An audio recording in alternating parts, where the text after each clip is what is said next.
Hi all, അമ്നിത. ഞാൻ second year MBBS student ആണ്. ഞാൻ വളരെ ക്വിക്കായിട്ടുള്ള ഒരു വീഡിയോ ആയിട്ടാണ് നിങ്ങളുടെ അടുത്തേക്ക് വന്നിട്ടുള്ളത്. നമുക്ക് എല്ലാവർക്കും അറിയാം, നീറ്റിന് ഇനി വളരെ എണ്ണപ്പെട്ട ദിവസങ്ങൾ മാത്രമേ നമ്മുടെ മുമ്പിലുള്ളൂ. അപ്പോൾ എൻ്റെ മുമ്പിൽ ഇരിക്കുന്ന നീറ്റ് ആസ്പിറൻസ് എല്ലാവരും ഭയങ്കര ടെൻസ്ഡ് ആയിട്ടായിരിക്കും ഈ ഒരു സിറ്റുവേഷനിലൂടെ കടന്നു പോകുന്നത് എന്നറിയാം. അപ്പോൾ നിങ്ങൾക്ക് കുറച്ച് കാര്യങ്ങൾ അല്ലെങ്കിൽ ടിപ്സ് പറഞ്ഞു തരാനായിട്ടാണ് ഞാൻ വന്നിട്ടുള്ളത്. പൊതുവെ ഈ ലാസ്റ്റ് 1 മന്തിൽ പഠിത്തത്തിനെക്കുറിച്ച് എങ്ങനെ പഠിക്കണം, എങ്ങനെ 1 മന്തിൻ്റെ ഉള്ളിൽ നീറ്റ് ക്രാക്ക് ചെയ്യാം എന്നിങ്ങനെയുള്ള വീഡിയോസൊക്കെ നിങ്ങൾ കണ്ടിട്ടുണ്ടാകും. പക്ഷേ ഞാൻ അതിനെക്കുറിച്ചല്ല പറയുന്നത്.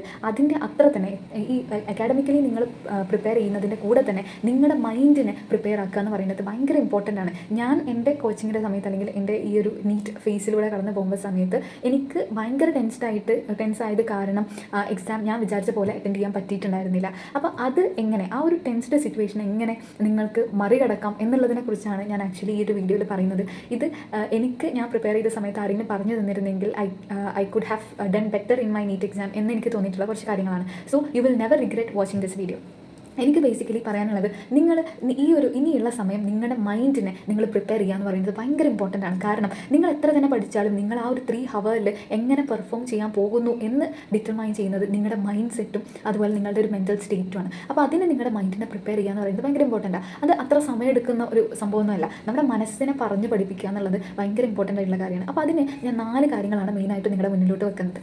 ഒന്നാമതായിട്ട് എനിക്ക് പറയാനുള്ള കാര്യം എന്ന് പറയുന്നത്, നിങ്ങൾ ഇപ്പം ഒരുപാട് റിപ്പീറ്റേഴ്സ് ഉണ്ടാവും, ക്രാഷ് കോഴ്സ് ചെയ്തവരൊക്കെ എൻ്റെ മുമ്പിൽ ഈ വീഡിയോ വാച്ച് ചെയ്യുന്നുണ്ടാവും. അപ്പോൾ ആരായാലും നിങ്ങൾക്ക് അവൈലബിൾ ആയിട്ടുള്ള ടൈമിൽ നിങ്ങൾ നിങ്ങളുടെ മാക്സിമം നിങ്ങളുടെ 100% കൊടുത്തു എന്നുള്ളത് നിങ്ങളുടെ മനസ്സിനെ നിങ്ങൾ എന്ത് ചെയ്യുക, പറഞ്ഞ് പഠിപ്പിക്കുക. അപ്പോൾ അതിന് എത്ര നിങ്ങൾ പ്രിപ്പയർ ചെയ്തിട്ടുണ്ടോ അതിനനുസരിച്ചുള്ള ഒരു ഔട്ട്കം തീർച്ചയായിട്ടും ആ ഒരു എക്സാമിൽ നിങ്ങൾക്ക് കിട്ടും എന്നുള്ളൊരു കോൺഫിഡൻസ് ഓരോ ദിവസം കൂടുന്തോറും നിങ്ങൾ നിങ്ങളുടെ മനസ്സിൽ ബിൽഡ് ചെയ്യാൻ ശ്രമിക്കുക എന്നുള്ളതാണ് വളരെ ഇമ്പോർട്ടൻ്റ് ആയിട്ടുള്ള ഒരു കാര്യം. അപ്പോൾ ഇവിടെ ഒരു കോൺട്രവേഴ്സി വരുന്നത് എന്താണെന്ന് വെച്ച് കഴിഞ്ഞാൽ, പലർക്കും ഇപ്പം ഇനി എസ്പെഷ്യലി ഇനിയുള്ള ദിവസങ്ങളിലൊക്കെ ഈ ടെൻഷനായിട്ടൊക്കെ നിങ്ങൾക്ക് ചിലപ്പോൾ എന്ത് ചെയ്തിട്ടുണ്ടാവും, കുറച്ച് മണിക്കൂറുകൾ നിങ്ങൾക്ക് നഷ്ടപ്പെട്ടിട്ടുണ്ടാവും. ചിലപ്പോൾ ഒരു അരമണിക്കൂർ, ചിലപ്പോൾ ഒരു മണിക്കൂർ നിങ്ങൾ ടെൻഷനായി കരഞ്ഞും പിഴിഞ്ഞൊക്കെ നിങ്ങൾക്ക് ചിലപ്പം ഒരു അരമണിക്കൂറോ 1 മണിക്കൂറൊക്കെ നഷ്ടപ്പെട്ടിട്ടുണ്ടാവും. പലരും പിന്നെ ചെയ്യുന്നൊരു കാര്യം എന്താണെന്ന് അറിയോ, ഈ നഷ്ടപ്പെട്ട കാരണം നിങ്ങൾക്കൊരു പ്ലാൻ ഉണ്ടാവുമല്ലോ, ഒരു ദിവസം ഇത്ര കംപ്ലീറ്റ് ചെയ്യണം എന്നുള്ളൊരു പ്ലാൻ ഉണ്ടാവും. അപ്പോൾ നിങ്ങൾ ഈ ടെൻഷൻ അടിച്ചത് കാരണം എന്ത് ചെയ്തിട്ടുണ്ടാവും, ആ ഒരു പ്ലാനിൽ ചെറിയൊരു മാറ്റം വന്നിട്ടുണ്ടാവും. അതിനെക്കുറിച്ച് ആലോചിച്ച് പിന്നീടുള്ള സമയം കൂടി വേസ്റ്റ് ചെയ്യുന്ന ഒരു പ്രവണത പൊതുവെ ഈ നീറ്റ് ആസ്പിറൻസിൽ കണ്ടുവരുന്ന കാര്യമാണ്. ഞാൻ ചെയ്തിട്ടുണ്ടായിരുന്നു. അത് ശുദ്ധ മണ്ടത്തരമാണെന്ന് പിന്നീടാണ് മനസ്സിലായത്. കാരണം നമ്മൾ ഒരുപാട് ദിവസങ്ങളായിട്ട് ഈ ഒരു ടാർഗറ്റിന് വേണ്ടി, നമ്മുടെ ഡ്രീമിന് വേണ്ടി പൊരുതിക്കൊണ്ടിരിക്കുക. അപ്പോൾ അതിനോട് അടുക്കുമ്പോൾ മനസ്സിൽ ഒരു ടെൻഷൻ വരുന്നത് എന്താണ്, ഹ്യൂമെയിനാണ്, അതായത് മാനസികമാണ്. അപ്പോൾ ആ ഒരു യാഥാർത്ഥ്യം മനസ്സിലാക്കുക. അത്ര സമയം നമ്മളത് പോയിട്ടുണ്ടെങ്കിൽ അത് പോട്ടെ, അത് നമ്മുടെ ശരീരം നമ്മുടെ മനസ്സും ഡിമാൻഡ് ചെയ്യുന്ന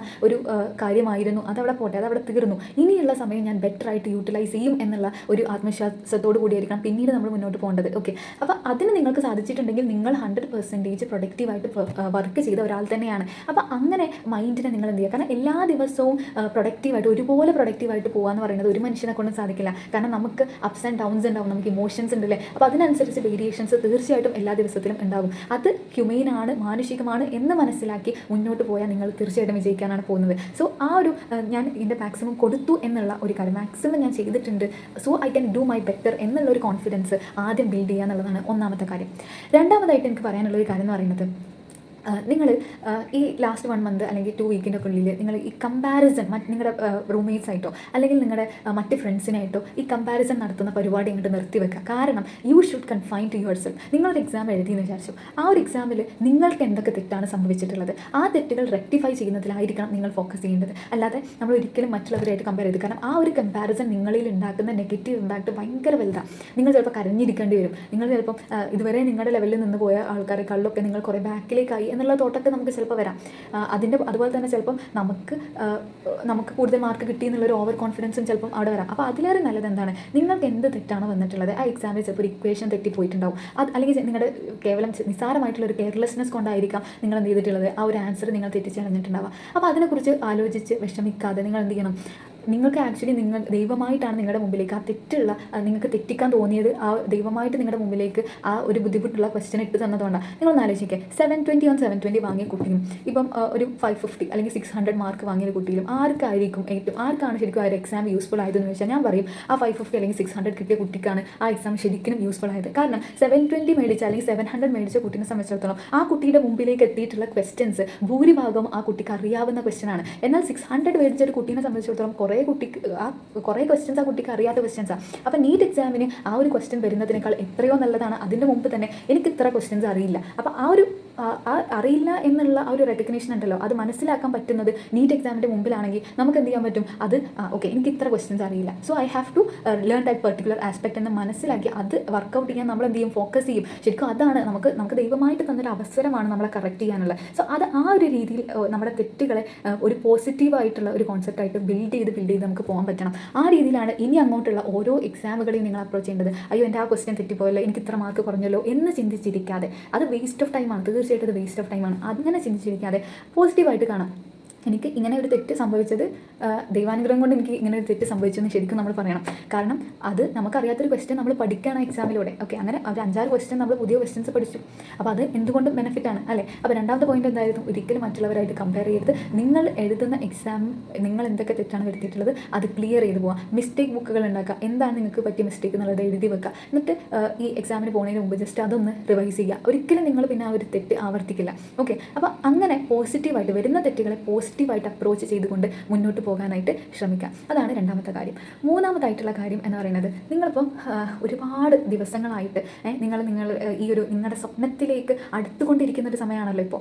നീറ്റ് എക്സാം എന്ന് പറയുന്നത് നിങ്ങൾ ഒരുപാട് ദിവസം സ്വപ്നം കണ്ട നിങ്ങളുടെ സ്വപ്നത്തിലേക്ക് നിങ്ങൾ അടുത്തുകൊണ്ടിരിക്കുകയാണ്. സോ ആ ഒരു എക്സാമിന് പോകുന്നതിന് മുമ്പ് നിങ്ങളുടെ മനസ്സിലുണ്ടാകുന്ന ഒരു മൈൻഡ് സെറ്റ് എന്താ പറയുക, I'm so closer, I'm so near to my dream എന്നുള്ള ഒരു ആസ്പെക്റ്റ് ആയിരിക്കണം മനസ്സിലുണ്ടാവേണ്ടത്. അതുകൊണ്ട് തന്നെ ഞാൻ ഇതിനെ ബ്രേവായിട്ട് നേരിടും. കാരണം ഞാനെല്ലാം എന്നെക്കൊണ്ട് ചെയ്യാൻ പറ്റുന്നതിൻ്റെ മാക്സിമം കൊടുത്തിട്ടുണ്ട്, ഞാൻ 100% വർക്ക് ചെയ്തിട്ടുണ്ട്. ഇനി എന്താണ്, ഇനി ഞാൻ ഈ ഒരു എക്സാമിനെ ബ്രേവായിട്ട് നേരിടും എന്നുള്ള ഒരു കോൺഫിഡൻസും കൂടെ നിങ്ങളുടെ മനസ്സിൽ നിങ്ങൾ ബിൽഡ് ചെയ്യാം. അതാണ് മൂന്നാമത്തെ കാര്യം. നാലാമത്തെ കാര്യമായിട്ട് ഞാൻ പറയുന്നത് എന്താണെന്ന് പറയുക, നിങ്ങളുടെ എക്സാം ഇപ്പോൾ ഒരു മാസം ബിഫോർ എക്സാം അല്ലെങ്കിൽ 2 വീക്സ് ബിഫോർ എക്സാം ഒക്കെ കഴിഞ്ഞു. ഇനി നിങ്ങൾ എന്ത് ചെയ്യുക, നിങ്ങളുടെ എക്സാം ഹാളിലെത്തി നിങ്ങളിങ്ങനെ ക്വസ്റ്റ്യൻ പേപ്പർ കിട്ടാൻ വേണ്ടി ഇങ്ങനെ വെയിറ്റ് ചെയ്തിരിക്കുകയാണ്. നിങ്ങളുടെ സ്വപ്നത്തിൻ്റെ ഏറ്റവും തൊട്ടടുത്തെത്തിയിട്ടുണ്ട്, സ്വപ്നത്തിലേക്ക് എത്താനുള്ള ഒരു റൂട്ടിൽ ഏറ്റവും അടുത്തെത്തിയിട്ടുണ്ട് അല്ലേ. അപ്പോൾ ആ ഒരു ഫിനിഷിംഗ് പോയിന്റിലേക്ക് അടുത്തുകൊണ്ടിരിക്കുക. ആ സമയത്ത് നിങ്ങൾ എന്ത് ചെയ്യണം എന്ന് പറയുന്നത്, നിങ്ങളുടെ മനസ്സിനെ പ്രിപ്പയർ ചെയ്യണം. ആ ഒരു എക്സാം ഷീറ്റ് ക്വസ്റ്റ്യൻ പേപ്പർ നിങ്ങളുടെ മുമ്പിൽ എത്തുന്നതിന് മുമ്പ് നിങ്ങളിത് ചെയ്തിരിക്കണം. This is very must. അപ്പോൾ നിങ്ങൾ എന്താ ചെയ്യേണ്ടതെന്ന് അറിയോ, ഇതൊരു കോമ്പറ്റേറ്റീവ് എക്സാമാണ്. ഈ കോമ്പറ്റേറ്റീവ് എക്സാമിൽ ഞാൻ എൻ്റെ മാക്സിമം ചെയ്യും. ഞാൻ നേരത്തെ പറഞ്ഞ കാര്യം, ഞാൻ എൻ്റെ മാക്സിമം ചെയ്യും. കാരണം ഞാൻ എൻ്റെ പരമാവധി ഇപ്പം എൻ്റെ അടുത്ത് എന്തൊക്കെ അറിവുണ്ടോ, ഞാൻ കുറേ ദിവസങ്ങളായിട്ട് വർക്ക് ചെയ്ത കുറേ കാര്യങ്ങൾ ഇപ്പോൾ എൻ്റെ ബ്രെയിനിൽ സ്റ്റോർ ചെയ്ത് വെച്ചിട്ടുണ്ട്. അത് വെച്ച് എനിക്ക് എങ്ങനെ ഈ ഒരു എക്സാമിനെ മാക്സിമം പ്രൊഡക്റ്റീവായിട്ട് യൂട്ടിലൈസ് ചെയ്യാം എന്നുള്ളതാണ് ഞാൻ ഈ നോക്കാൻ പോകുന്നത്. ഇത് ഒരു കോമ്പറ്റേറ്റീവ് എക്സാമാണ്. അതുകൊണ്ട് തന്നെ ഇതിൻ്റെ അകത്ത് ടഫുള്ള ക്വസ്റ്റ്യൻസ് ഉണ്ടാവും, ഈസിയുള്ള ക്വസ്റ്റ്യൻസ് ഉണ്ടാവും, മോഡറേറ്റ് ലെവലിലുള്ള ക്വസ്റ്റ്യൻസ് ഉണ്ടാവും. ഓക്കെ, എല്ലാ ക്വസ്റ്റ്യൻസും നമുക്കറിയണം എന്നില്ല. അതാദ്യം സ്വയം മനസ്സിനെ പറഞ്ഞു പഠിപ്പിക്കുക. ചിലപ്പോൾ നമ്മൾ ക്വസ്റ്റ്യൻ ബുക്കിലേക്ക് തുറന്നു നോക്കുമ്പോൾ ഫസ്റ്റ് കാണാൻ പോകുന്ന ക്വസ്റ്റ്യൻ ചിലപ്പോൾ നമുക്ക് അത്ര ഇഷ്ടപ്പെട്ട ക്വസ്റ്റ്യൻ ആവില്ല, ചിലപ്പോൾ കുറച്ച് ടഫുള്ള ക്വസ്റ്റ്യൻ ആയിരിക്കും, ചിലപ്പോൾ നമുക്കത് ചിലപ്പോൾ ബുദ്ധിമുട്ടുള്ള ക്വസ്റ്റ്യൻ ആയിരിക്കും. അപ്പോൾ ആ ക്വസ്റ്റ്യൻ കാണുമ്പോൾ നിങ്ങൾ തളർന്നു പോകാതിരിക്കാനുള്ള ഒരു പ്രിപ്പറേഷനാണ് മുൻകൂട്ടി മനസ്സിലാക്കുക. ഈ ഒരു കോമ്പറ്റേറ്റീവ് എക്സാമിൽ ഒരു 20% അല്ലെങ്കിൽ ഒരു 10% ക്വസ്റ്റ്യൻസ് എന്തായാലും ടഫ് ആവാൻ പോകുന്നുണ്ട്. പക്ഷേ ബാക്കിയുള്ള ക്വസ്റ്റ്യൻസ് എനിക്ക് എന്തായാലും അറ്റൻഡ് ചെയ്യാൻ പറ്റും. പിന്നെ അപ്പോൾ ബാക്കി ഈ പറയുന്ന 10% അല്ലെങ്കിൽ 20% ടഫ് ക്വസ്റ്റ്യനിലും ഞാൻ കുറേ ക്വസ്റ്റ്യൻസ് പ്രാക്ടീസ് ചെയ്തുകൊണ്ട് അതിൽ നിന്ന് കുറച്ച് ക്വസ്റ്റ്യൻസ് എന്നെ കൊണ്ട് ചെയ്യാൻ പറ്റും. സോ അത് ആ ഒരു എക്സാം അതുകൊണ്ട് തന്നെ നിങ്ങളൊരു ടഫുള്ള ക്വസ്റ്റ്യൻ കാണുമ്പോൾ ഒരിക്കലും പാനിക് ആവാതിരിക്കാം. കാരണം ഇനി അങ്ങോട്ട് എത്രയോ ക്വസ്റ്റ്യൻസ് ബാക്കിയുണ്ട്. ആ ക്വസ്റ്റ്യൻസൊക്കെ ഞാൻ നന്നായിട്ട് പെർഫോം ചെയ്യും എന്നുള്ള ഒരു കോൺഫിഡൻസിൽ ആ ക്വസ്റ്റ്യൻസ് ഞാൻ കൂടുതൽ സമയം ഒരിക്കലും സ്പെൻഡ് ചെയ്യരുത്. ആ ക്വസ്റ്റ്യൻ കിട്ടുന്നില്ല എന്നുണ്ടെങ്കിൽ ജസ്റ്റ് ലീവ് ഇറ്റ് ദെയർ. എന്നിട്ട് അടുത്ത ക്വസ്റ്റ്യനിലേക്ക് മൂവ് ചെയ്യുക. അടുത്ത ക്വസ്റ്റ്യന് നല്ല ഓരോ പ്രാവശ്യം നിങ്ങൾ ക്വസ്റ്റ്യൻ വായിക്കുമ്പോൾ ഭയങ്കര വിജിലൻ്റ് ആയിട്ട് വായിക്കുക, അശ്രദ്ധമായിട്ട് വായിക്കാതിരിക്കുക, വിജിലൻ്റ് ആയിട്ട് വായിക്കുക. എന്നിട്ട് ആ ക്വസ്റ്റ്യൻ മാർക്ക് ചെയ്യുക. അപ്പോൾ നിങ്ങൾക്ക് സെക്കൻഡ് ക്വസ്റ്റ്യൻ കിട്ടി, തേർഡ് ക്വസ്റ്റ്യൻ കിട്ടി, ചിലപ്പോൾ ഫോർത്ത് ക്വസ്റ്റ്യൻ നിങ്ങൾക്ക് നേരത്തെ പോലെ ഒരു ടഫ്നെസ് തോന്നിയിട്ടുണ്ടാവും. അപ്പോൾ നിങ്ങൾ എന്താ എടുക്കണം, ഓക്കെ ആ ഒരു 10% ക്വസ്റ്റ്യനിൽ ഒരു ക്വസ്റ്റ്യൻ ആണ് ഇത്, പോട്ടെ നമുക്ക് എന്താ ചെയ്യാം, എല്ലാം എഴുതി ലാസ്റ്റ് സെക്കൻഡ് റൗണ്ട് വരുമല്ലോ, ആ സെക്കൻഡ് റൗണ്ടിൽ ചിലപ്പോൾ എനിക്ക് എന്തെങ്കിലും ഇത് കിട്ടും. കാരണം നമുക്ക് പല എക്സാമിൽ അങ്ങനെ സംഭവിച്ചിട്ടുണ്ടാവുമല്ലോ. ഒരു പ്രാവശ്യം ഒരു റൗണ്ടിൽ പോയപ്പോൾ നമുക്ക് കിട്ടാത്ത പല ക്വസ്റ്റ്യനും സെക്കൻഡ് റൗണ്ടിലേക്ക് എത്തുമ്പോൾ നിങ്ങൾക്ക് നന്നായിട്ട് പെർഫോം ചെയ്യാൻ പറ്റിയിട്ടുണ്ടാവും.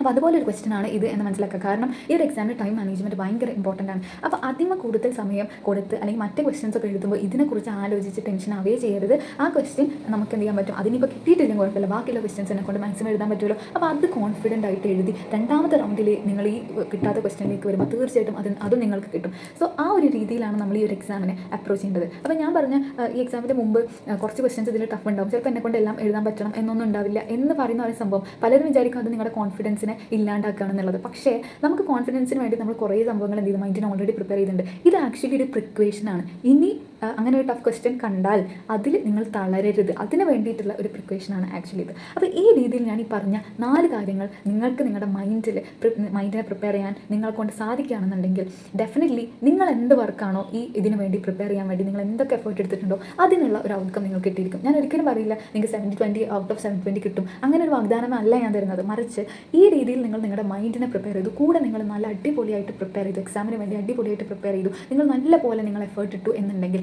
തീർച്ചയായിട്ടും അതിനുള്ള നിങ്ങൾ കൊടുത്ത എഫേർട്ടിനുള്ള ഔട്ട്കം തീർച്ചയായിട്ടും നിങ്ങൾക്ക് കിട്ടിയിരിക്കും. ഇനി ഈ മൈൻഡ് പ്രിപ്പറേഷൻ പ്രോപ്പറായിട്ട് ചെയ്യാത്ത ആളുകളെ സംബന്ധിച്ചിടത്തോളം അവരുടെ എഫേർട്ടിനനുസരിച്ചുള്ള ഒരു റിസൾട്ട് അവർക്ക് കിട്ടണം എന്നില്ല.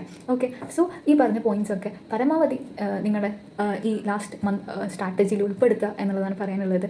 സോ എല്ലാവർക്കും all the best, do your best. Thank you.